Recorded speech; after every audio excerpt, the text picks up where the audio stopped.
Hello friends, welcome back to my channel astro guidance by M K Sahu. आज हम अपनी इस मासिक राशिफल की सीरीज में ये जानेंगे कि वृषभ लग्न के जातकों के लिए सितंबर का मंथ कैसा रहने वाला है।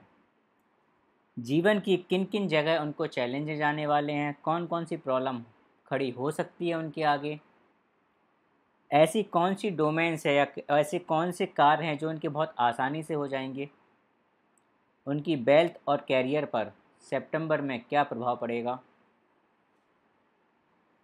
माता पिता से उनके संबंध, उनके जीवन साथी के उनके संबंध, इन सब बारों में हम चर्चा करेंगे। इसके साथ साथ हम ये भी देखेंगे कि ऐसे जातक जो अभी शादी के इच्छुक हैं उनके लिए ये महीना कैसा है, स्टूडेंट जो पढ़ाई कर रहे हैं उनके लिए ये महीना कैसा है,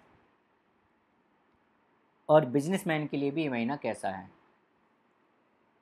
साथ ही साथ हम कुछ उपाय भी डिस्कस करेंगे बीच बीच में।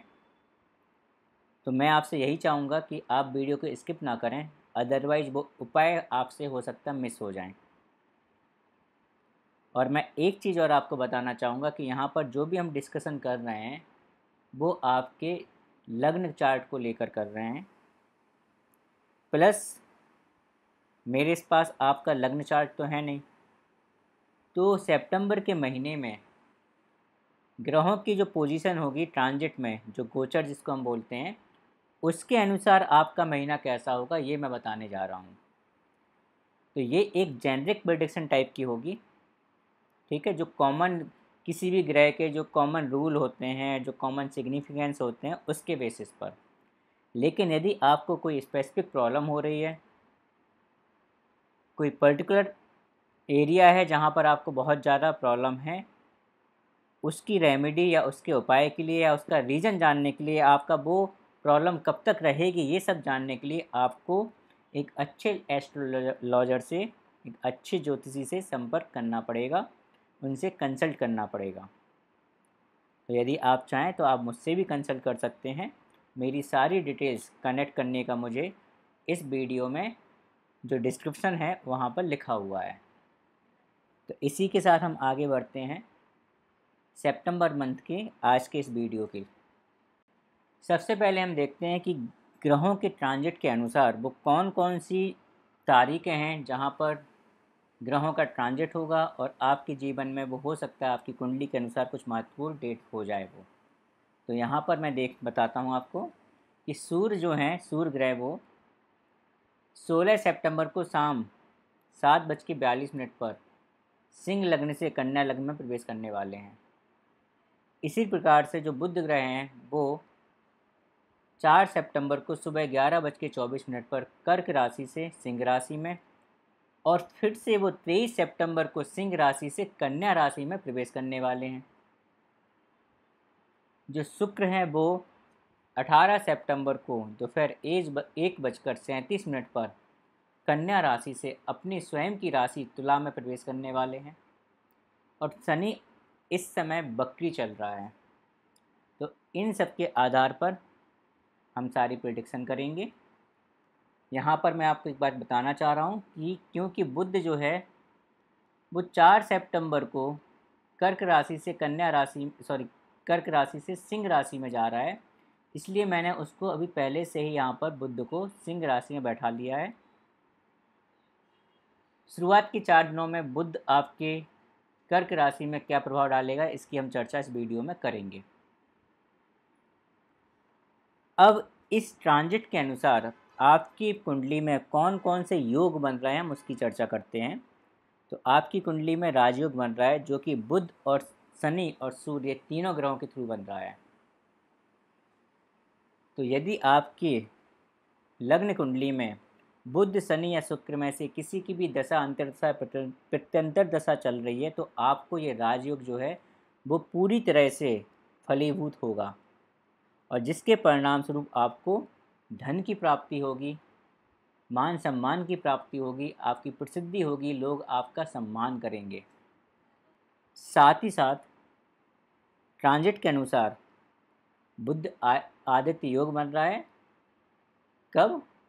4 सितंबर 4 सितंबर 11:24 के बाद 22 सितंबर तक, क्योंकि बुध जो है वो सिंह राशि में प्रवेश करने वाले हैं 4 सितंबर से, और सूर्य के साथ बैठे होंगे। और जब सूर्य और बुध एक ही घर में बैठे होते हैं तो वहाँ पर बुध आदित्य योग बनता है। ठीक इसी प्रकार से शनि जो हैं वो केंद्र में बैठे हैं अपनी मूल त्रिकोण राशि में, और इस तरह से वो यहाँ पर शश योग बना रहे हैं, जो कि पंच महापुरुष का एक बहुत अच्छा योग है, जिसमें जातक को कीर्ति प्रसिद्धि प्राप्त होती है, उसके बहुत से काम जो होते हैं वो सफल होते हैं। आपकी कुंडली के स्वामी ग्रह जो हैं लग्न के, वो शुक्र ग्रह हैं, और शुक्र ग्रह जैसे कि मैंने आपको बताया स्वयं यहाँ पर राजयोग बना रहे हैं, जो कि आपकी कुंडली के लिए बहुत ही शुभ संकेत है। यदि शुक्र की स्थिति आपकी कुंडली में अच्छी है और शुक्र महादशा अंतर्दशा या प्रत्यंत दशा में कहीं पर भी शुक्र की दशा चल रही है, इस केस में आपको सितंबर के महीने में बहुत ज़्यादा मान सम्मान प्राप्त होगा, कीर्ति प्राप्त होगी, प्रसिद्धि प्राप्त होगी, लोगों से आपका तालमेल बढ़ेगा, आपको धन की प्राप्ति भी होगी। ओवरऑल आप एक राजा की तरह ये टाइम व्यतीत करेंगे। लेकिन यहाँ पर भी एक छोटी सी बात मैं आपको बताना चाहूँगा कि शुक्र यहाँ पर कन्या लग्न में, कन्या राशि में, मतलब 5वें घर में, मतलब त्रिकोण में कब तक हैं? केवल 16 सितंबर तक, 18 सितंबर तक 1:36 तक हैं। तो जो ये राजयोग बन रहा है वो आपका 1 सितंबर से लेके 18 सितंबर 1:36 तक बनेगा। इसके बाद ये राजयोग नहीं रहेगा।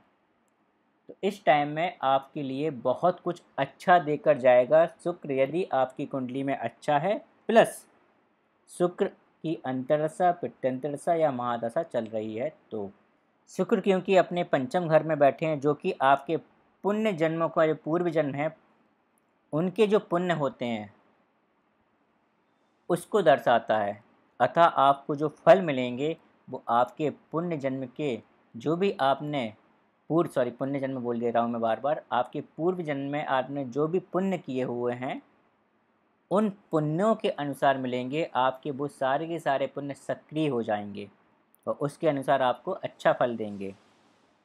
जो व्यक्ति यहाँ पर क्रिएटिव लाइन में है, स्पोर्ट्स में हैं, ग्लैमर की दुनिया में हैं, क्रिएटिव लाइन से मेरा मतलब है कवि, म्यूजिशियन, म्यूजिक लाइन में जो भी है, प्रोड्यूसर, डायरेक्टर, ऐसी किसी भी लाइन में है, सिनेमा की लाइन में है, एक्टर है, राइट, तो ऐसे लोगों के लिए ये महीना बहुत अच्छा जाने वाला है। उनको नेम फेम मिलेगा, उनका मान सम्मान होगा और उनको बहुत सारा धन की प्राप्ति भी होगी। लेकिन इसके साथ ही साथ क्योंकि शुक्र जो है वो 6 हाउस का भी लॉर्ड है, अतः आपको 6 हाउस के परिणाम भी देगा, जैसे कि आपके शत्रु, आपसे ईर्ष्या करने वाले लोगों की वृद्धि हो जाएगी, लोग आपसे जलने लगेंगे आपकी तरक्की को, आपका मान सम्मान, आपकी प्रसिद्धि को देखकर। ये भी हो सकता है कि जब आपको दिखेगा कि आपके पास पैसा आ रहा है तो आप कोई बड़ा सा लोन ले लें। इसका मतलब क्या हुआ कि आप कर्ज में भी आ सकते हैं। जैसे हो सकता है किसी का कुछ घर या प्रॉपर्टी लेने का मन हो, काफ़ी दिन से सोच रहा हो, इस समय उसको दिख रहा है कि उसके पास पैसा भी आ रहा है, मान सम्मान भी हो रहा है, तो क्रेडिबिलिटी के अनुसार उसको आराम से लोन मिल जाएगा और वो अपने मन का घर ले सकता है जो उसकी बहुत दिन से इच्छा है। तो आप ऐसा काम कर सकते हैं, और जब आप ऐसा काम करेंगे तो क्या होगा, आप कर्ज में होंगे, लोन जब लेंगे तो कर्ज तो होगा ही। तो इस तरह से आपको 6 हाउस के भी परिणाम देखने को मिलेंगे। आप हो सकते हैं कुछ रोगों से भी घिर जाएं, इसलिए अपने स्वास्थ्य का ध्यान रखें। साथ ही साथ अगर आप देखेंगे अभी जो है शुक्र आपका 5वें घर में बैठकर 11वें घर को देख रहा है। इसका मतलब क्या हुआ, इसका मतलब ये हुआ कि 11वें घर की जो प्रॉपर्टी है, जैसे इच्छा पूर्ति, एम्बिशंस, ये सब भी आपको मिलेंगे। और इन सब के मिलने की वजह से क्या होगा कि आपकी एक्सपेक्टेशन भी बढ़ेगी आपकी कामनाएं जो हैं वो भी पूर्ण होंगी और आप बहुत ज़्यादा एम्बिशियस भी हो सकते हैं। साथ ही साथ जो 11th हाउस है वो मल्टीप्लिकेशन का होता है, तो इस वजह से आपके पास जो धन होगा, जो आपका मान सम्मान बढ़ेगा, जो आपका भाग्य आपका साथ देगा, वो हो सकता है कई गुना बढ़ जाए, जो होना चाहिए उससे भी ज़्यादा। और साथ ही साथ क्योंकि 11वें हाउस में राहु भी बैठे हुए हैं, तो यदि कहीं ना कहीं से आपका राहु या 11वां हाउस एक्टिवेट हो गया, तो इस केस में आपको जो तरक्की मिलेगी वो हो सकता है एक एक्सपोनेंशियल एक्सप्लोजन के फॉर्म में मिलेगी। एक्सप्लोजन के फॉर्म में मतलब आपने जो सोचा ना हो इतना, क्योंकि राहु जो है वो किसी भी चीज़ को बहुत ज़्यादा बढ़ा सकता है। साथ ही साथ आप में हो सकता है इनसिक्योरिटी की फीलिंग भी आ जाए। अब गुरु आपके लग्न में गोचर कर रहे हैं और वो यहाँ पर 11वें हाउस के और 8वें हाउस की लॉर्डशिप लेकर बैठे हैं। 8वें घर की लॉर्डशिप का मतलब है कि कुछ भी आपके साथ सडन इवेंट हो सकते हैं, और उन सडन इवेंट जो होंगे उसमें हो सकता है आपको धन की प्राप्ति हो जाए, आपको हो सकता है पैतृक धन मिल जाए, या हो सकता है कि आपके साथ कुछ स्ट्रगल बढ़ जाएं। यदि परिवार की बात करें तो मंगल आपके परिवार के घर में बैठा हुआ है 2nd हाउस में, अतः परिवार से मतभेद होने के चांस ज़्यादा हैं आपके इस मंथ में। वाणी आपकी कटु रहेगी, आपको गुस्सा भी जल्दी आएगा, और आप फाइनेंशियल डिसीजन जो हैं आपके, जितने भी आपके धन से रिलेटेड जो आपके डिसीजन होंगे, जो निर्णय होंगे, उनको आप बहुत एक्टिवली और बहुत ही ज़्यादा एनर्जी के साथ, मतलब ऊर्जा के साथ आप लेंगे, जो कि कभी कभी आपके लिए हानिकारक भी हो सकता है, क्योंकि मंगल जो है वो 12th हाउस का भी लॉर्डशिप लेके बैठा हुआ है। इसका मतलब वो हानि के घर का भी स्वामी है। तो यदि आप कोई जल्दबाजी में कोई भी निर्णय लेते हैं, वो आपको हानि की तरफ ले जा सकता है, आपको उससे लॉस हो सकता है। अतः जो भी निर्णय लें, स्पेशली फैमिली के लिए या फिर अपने धन के लिए, वेल्थ के लिए, फाइनेंस के लिए, थोड़ा सोच समझ के और धैर्य के साथ लें, सारी चीज़ें आगे पीछे की देख लें। 2nd हाउस में बैठकर मंगल जो है आपके 8th हाउस को देख रहा है, जो कि मैंने अभी आपको बताया सडन इवेंट का है। इसलिए वाहन चलाते समय थोड़ा सा ध्यान रखिए, आपको चोटें लग सकती है, एक्सीडेंट भी हो सकता है।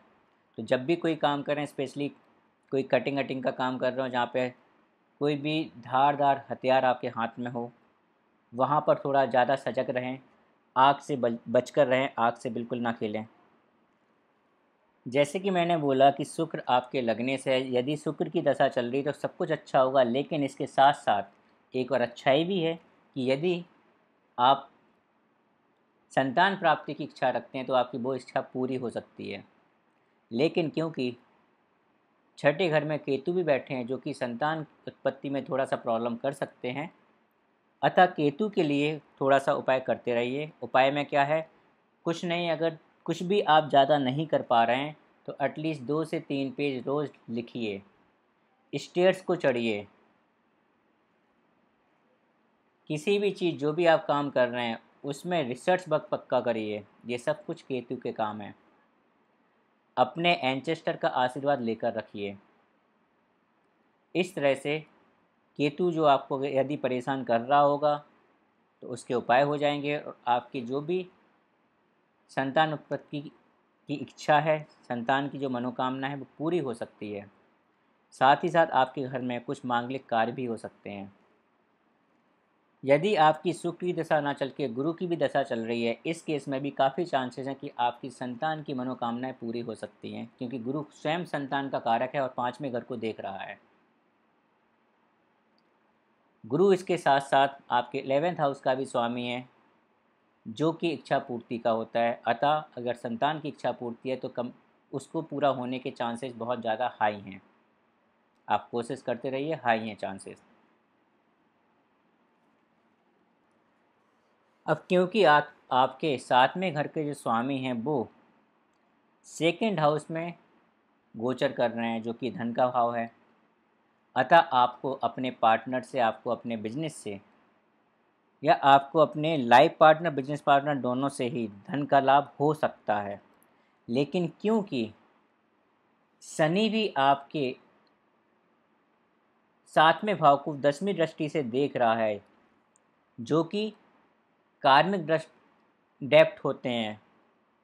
शनि की जो 10वीं दृष्टि होती है वो आपकी कहीं ना कहीं कुछ कार्मिक डेप्थ होते हैं, जिसको आप इग्नोर नहीं कर सकते। अतः आपको धन की प्राप्ति तो होगी, लेकिन कुछ प्रॉब्लम के साथ होगी, आपको कुछ स्ट्रगल करना पड़ेगा और आपको अपनी रिस्पॉन्सिबिलिटी पूरी तरह से निभानी पड़ेगी। यदि आप अपनी रिस्पॉन्सिबिलिटी में कुछ भी कमी करते हैं तो ये आपके लिए अच्छा नहीं होगा। आपकी परेशानियां बढ़ सकती हैं, बिजनेस को लेके, अपने लाइफ पार्टनर को लेके, अपनी मैरिज को लेके। तो यहाँ पर इसको इग्नोर बिल्कुल भी मत करिए, नहीं तो ये आपके दुख का कारण बन सकती हैं। मंथ के स्टार्टिंग में बुध जो है वो कर्क राशि में, मतलब कि 3rd हाउस में बैठे हुए हैं और आपको उसके सारे के सारे परिणाम देंगे। 3rd हाउस आपका क्या है? 3rd हाउस आपका नेटवर्क का है, आपके कम्युनिकेशन का है। तो आपके कम्युनिकेशन और नेटवर्क के थ्रू, आपकी छोटी छोटी यात्राओं के थ्रू आपको लाभ होगा, आपका नेटवर्क बढ़ेगा। लेकिन 4 सितंबर के बाद बुध जो है वो आपके 4थे घर में प्रवेश कर जाएंगे, सिंह राशि में सूर्य के साथ बैठे होंगे। तो यहाँ पर ये स्थिति भी अच्छी मानी जाती है, क्योंकि ये बुध आदित्य योग बनाता है। तो इससे भी आपको लाभ ही होगा। आपको आपके घर में जो है सुख, अच्छी फीलिंग आएगी। आपके घर में हो सकता है पढ़ाई का माहौल बने, संबंध घर वालों के साथ अच्छे बने। ये बुध की वजह से ऐसा हो रहा है, बुध और सूर्य के कॉम्बिनेशन पे। लेकिन यहाँ पर आप देखिए कि आपकी कुंडली में शनि और सूर्य, जो कि परम शत्रु हैं, आमने सामने बैठे हैं। अतः ये अपनी दुश्मनी निकालते हुए एक दूसरे को प्रॉब्लम करेंगे और दोनों ही अपनी स्वराशि में बैठे हैं। अतः दोनों ही पूरी जोर के साथ एक दूसरे पर अटैक करेंगे। इस वजह से आपके मन की शांति भंग रहेगी। आप हमेशा अशांत रहेंगे पूरे महीने में। माता को कष्ट हो सकता है, माता की तबीयत खराब हो सकती है, उनके स्वास्थ्य का ध्यान रखिए। ये भी पॉसिबिलिटी है कि आपको जब भी आप घर में प्रवेश करें, आपको कुछ अजीब सा रहे कि आप बिल्कुल अशांत हो गए हों, मन में एक अलग से बेचैनी सी आ जाए। तो आपके लिए बहुत अच्छा रहेगा कि आप घर से दूर ज़्यादा रहें, क्योंकि आपका 4th हाउस यहाँ पर मैलेफिक हो रहा है। बाकी सब कुछ डिपेंड करता है कि आपकी कुंडली में 4th हाउस कैसा है, शनि की स्थिति वहाँ पर कैसी है, सूर्य और बुध की स्थिति भी आपकी कुंडली में कैसी है। आप अपने कम्युनिकेशन पर और डॉक्यूमेंटेशन को लेकर थोड़ा सावधान रहें और सावधानी भी बरतें। शिक्षक और स्टूडेंट के लिए ये बहुत अच्छा समय है। आप हमेशा कुछ ना कुछ नया सीखते रहेंगे। आपका मन करेगा कि आप सीखते रहें। यदि आप उच्च शिक्षा प्राप्त करना चाह रहे हैं तो उसके लिए भी ये काफ़ी अच्छा समय है आपका। साथ ही साथ हो सकता है ऐसे टाइम पर ऑटोमेटिकली आप आध्यात्म से कहीं ना कहीं से जुड़ जाएं। इस टाइम पर सितंबर के महीने में आपके जो रिलेशंस हैं वो आपकी प्रेमिका के साथ या आपके जीवन साथी के साथ काफ़ी अच्छे हो जाएंगे। प्रेम प्रसंग है उसमें थोड़ी वृद्धि होगी। आप अपोजिट सेक्स की साइड ज़्यादा आकर्षित होंगे, और ये कब होगा? यदि शुक्र की दशा चल रही है तो। और यदि शुक्र के साथ साथ मंगल की भी कहीं ना कहीं से दशा, अंतरदशा या प्रत्यंतदशा चल रही है, मतलब शुक्र और मंगल आपस में दशा, अंतरदशा और प्रत्यंतदशा में एक दूसरे के साथ हैं, तो यहाँ पर आपको एक्स्ट्रा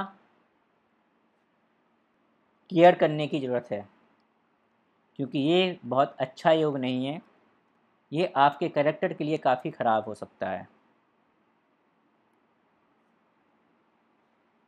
आप किसी गलत संगति में फंस सकते हैं, आप अपना चरित्र भी खो सकते हैं।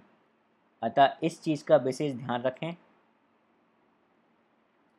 किसी भी गलत संगति में ना पड़ें, चाहे आप शादीशुदा हों या आप सिंगल हैं। आप अपने घर में थोड़ा-सा अथॉरिटिव होना चाहेंगे, या हो सकता है कि आपके पिताजी जो हैं वो अथॉरिटिव होना चाहेंगे, क्योंकि सूर्य आपके 4th हाउस में बैठा हुआ है। लेकिन आप जितना अथॉरिटिव होंगे उतना ही शनि आपको परेशान करेगा और आपके घर में वाद-विवाद या दुःख का कारण बन सकता है। लेकिन फिर भी मैं ये कहूँगा कि ये सब कुछ डिपेंड करेगा कि आपकी कुंडली में सूर्य की और चंद्रमा की स्थिति क्या है और चौथे घर की स्थिति क्या है। आप हो सकता है, कुछ लोग हो सकते हैं यहाँ पर जो वृषभ लग्न के हैं, और हो सकता है कि वो ग्लैमर की दुनिया से कनेक्ट रखते हों। तो कहने के लिए तो आप जो है भौतिक वर्ल्ड से बहुत ज़्यादा जुड़े हुए रहेंगे, क्योंकि शुक्र भी उसी घर में बैठा हुआ है, जो आपको पैसे ऐसे भी दे रहा है, वेल्थ भी दे रहा है, आपको सुंदरता की ओर आकर्षित भी कर रहा है। लेकिन कहीं ना कहीं आपके मन में आध्यात्मिक होने का भी विचार बना रहेगा।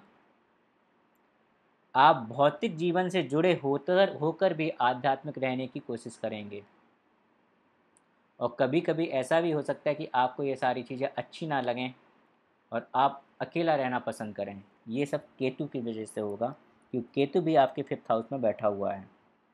आप अगर केतु की दशा अंतरदशा प्रत्यंतरदशा चल रही है तो आप चीज़ों को लेट गो करेंगे, ज़्यादा अच्छा होगा। मेडिटेशन करेंगे तो भी आपके लिए बहुत अच्छा होगा।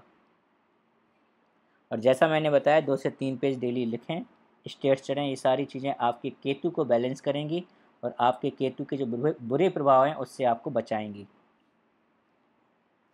शनि आपके 9th लॉर्ड होते हुए आपके 10th हाउस में बैठे हैं, अपने स्वयं के घर में बैठे हुए हैं। तो शनि जिस घर में बैठते हैं उस घर में या उस घर को प्रोटेक्ट करते हैं। अतः जॉब को और कैरियर को लेकर आपको प्रोटेक्शन की ज़रूरत अलग से नहीं पड़ेगी, आपको शनि ही प्रोटेक्ट करते रहेंगे। लेकिन शनि उस घर के प्रति दुख भी काफ़ी देते हैं। अतः आप अपने कार्य स्थल पर अपने वर्क को लेकर, अपने कैरियर को लेकर काफ़ी परेशान रहेंगे और दुखी भी रहेंगे। आपको हो सकता है जो आप काम कर रहे हैं उसका प्रॉपर रिजल्ट ना मिले, या बहुत धीरे धीरे मिले, या आप 100% दे रहे हो लेकिन आपको जो रिजल्ट मिले वो केवल 5 to 10% ही मिले, जिससे आप काफ़ी दुखी हो, आपका कहीं पर भी एप्रिसिएशन ना किया जाता हो। ये सारी चीज़ें हो सकती हैं, लेकिन फिर भी आपकी जॉब बनी रहेगी। शनि एंश्योर करेंगे कि आपकी जॉब बनी रहे। उसका अगर मैं दूसरे टर्म में बोलूँ तो उसका रीज़न एक ये भी रहेगा कि यदि आपकी जॉब ही चली गई, आपका प्रोफेशन ही बर्बाद हो गया, तो शनि फिर आपको उसके लेके कैसे दुख देंगे। शनि को दुख तो आपके प्रोफेशन कैरियर को लेके ही देना है ना, और जब वो ही नहीं रहेगा तो दुखी आप कैसे होंगे। इसलिए शनि इसको प्रोटेक्ट भी करेगा और आपको उसी से रिलेटेड दुख भी देगा। साथ ही साथ क्योंकि आपके 10th हाउस का भी लॉर्डशिप जो है वो शनि लेकर बैठे हैं, इसलिए आपका भाग्य भी आपके साथ देगा। और हो सकता है कि आपके जो पिता हैं, आपके गुरु हैं, उनका आपके कैरियर में या आपके प्रोफेशन में सितंबर के मंथ में थोड़ा-सा ज़्यादा हाथ होगा। हाथ होने का मतलब ये भी हो सकता है कि आप उनसे कंसल्ट लेके कुछ करें, तो इस तरह की चीज़ें हो सकती हैं। यदि राहु आपकी कुंडली में नेगेटिव कार्य कर रहा है तो आप में इनसिक्योरिटी बहुत ज़्यादा बढ़ जाएगी। आप किसी भी चीज़ से संतुष्ट कभी नहीं रहेंगे, क्योंकि राहु आपके 11th हाउस में बैठा हुआ है, आपकी मनो इच्छा की पूर्ति करने के लिए बैठा हुआ है। लेकिन प्रॉब्लम क्या होगी कि आपकी एक इच्छा पूरी होगी, आपके मन में दूसरी इच्छा जाग जाएगी। आप पहले को ठीक से एंजॉय नहीं कर पाएंगे, आप दूसरे के पीछे पड़ जाएंगे, और ऐसा ही होता रहेगा, जिस वजह से आप हमेशा अशांत से रहेंगे और हमेशा आप किसी ना किसी चीज़ के पीछे भागते रहेंगे। आप कभी भी सेटिस्फाई नहीं हो पाएंगे सितंबर के मंथ में, जब तक कि राहु आपके 11th हाउस में बैठा हुआ है, राहु की अंतरदशा प्रत्यंतरदशा दशा चल रही है, और राहु यदि आपकी कुंडली में नेगेटिवली काम कर रहा है तो पिता से अनावश्यक बहस ना करें, उनके स्वास्थ्य को लेकर थोड़ा ध्यान रखें, क्योंकि मंगल 8वीं दृष्टि से आपके पिता के घर को देख रहा है, आपके 9th हाउस को देख रहा है। और साथ ही साथ क्योंकि मंगल क्या होता है, कॉन्फ्लिक्ट होता है, अतः आप किसी से भी कॉन्फ्लिक्ट ना करें। मंगल आपको ज़रूर देगा, लेकिन आप कोशिश करें कि वाद विवाद से बचें, चाहे वो आपके पिताजी से हो या आपके गुरु से हो या धर्म गुरुओं से हो। कोशिश करें कि आपको किसी भी चीज़ में बहुत ज़्यादा वाद विवाद की स्थिति में ना घुसना पड़े। वाहन चलाते समय जैसे मैंने बोला है कि इस विशेष ध्यान रखें, और साथ ही साथ चीनी खाने पर कंट्रोल करें, क्योंकि 18 सितंबर के बाद शुक्र जो है वो आपके पंचम घर से निकलकर छठे घर में आ रहे हैं, जो कि बीमारियों का भी घर है और शुक्र इसके स्वयं के स्वामी भी हैं। अतः आपको डायबिटीज़ दे सकते हैं, आपको कुछ गायनो रिलेटेड या गुप्त अंगों से रिलेटेड कुछ प्रॉब्लम दे सकते हैं, उसका विशेष ध्यान रखें। साफ़ सफाई का बहुत ज़्यादा ध्यान रखें। अच्छा, यहाँ पर एक चीज़ और है कि मंगल की यदि आपकी दशा अंतर्दशा चल रही है तो मंगल आपके 7th हाउस का स्वामी है, जो कि मारक घर होता है, क्योंकि 8वां घर जो होता है वो दीर्घायु होता है, और 7वां घर जो होता है वो 8वें से 12वां है, मतलब आपकी आयु की हानि है। इसलिए मंगल की स्थिति में आपको, जब मंगल का यदि आपका दशा अंतर्दशा प्रत्यंतरदशा चल रही है, तो आपको विशेष अपने स्वास्थ्य का या किसी भी चीज़ को लेकर ध्यान रखना है, क्योंकि हानि मतलब ये नहीं होता है मारक घर का मतलब कि वो आपके स्वास्थ्य का या आपकी ही मृत्यु करेगा। इसका मतलब होता है वो आपके किसी भी डोमेन की मृत्यु कर सकता है, जैसे कि आपके मान सम्मान की मृत्यु, आपके धन की मृत्यु, आपकी भार्या की मृत्यु, आपके रिलेटिव में जिसको आप बहुत ज़्यादा चाहते हैं उसकी मृत्यु, आपके स्वास्थ्य की मृत्यु मतलब स्वास्थ्य की हानि, आपका अपमान, आपको ह्यूमिलेट भी कर सकता है। इससे क्या होगा, आपके मान सम्मान की हानि हो जाएगी। तो ऐसा कुछ भी कर सकता है। इसलिए इस टाइम पर यदि आपकी मंगल की दशा चल रही है तो मैं बोलूँगा कि आप महामृत्युंजय जाप का जाप करते रहिए। ज़रूरी नहीं है कि आप उनके पूजा कराएं या उसका जाप करें, आप स्वयं ही उसका जाप करते रहिए, आपको काफ़ी बेनिफिट होगा, स्वास्थ्य आपका अच्छा रहेगा, और जो भी आपके पास संकट है उससे भी आप बचकर रहेंगे। साथ ही साथ 11th मंगल जो है आपके 12th हाउस का भी स्वामी है, अतः आपको हानि वैसे भी देगा वो। यदि आपके पास पैसे हैं तो मैं चाहूँगा या मैं बोलूँगा कि आप उसको इन्वेस्टमेंट करते रहिए, अदरवाइज़ वो वैसे भी खर्च हो जाएंगे, क्योंकि मंगल जो है वो 2nd हाउस में बैठा हुआ है और आपके 12th हाउस की लॉर्डशिप लेकर, तो वो इन्वेस्टमेंट और खर्चे दोनों ही शो करता है।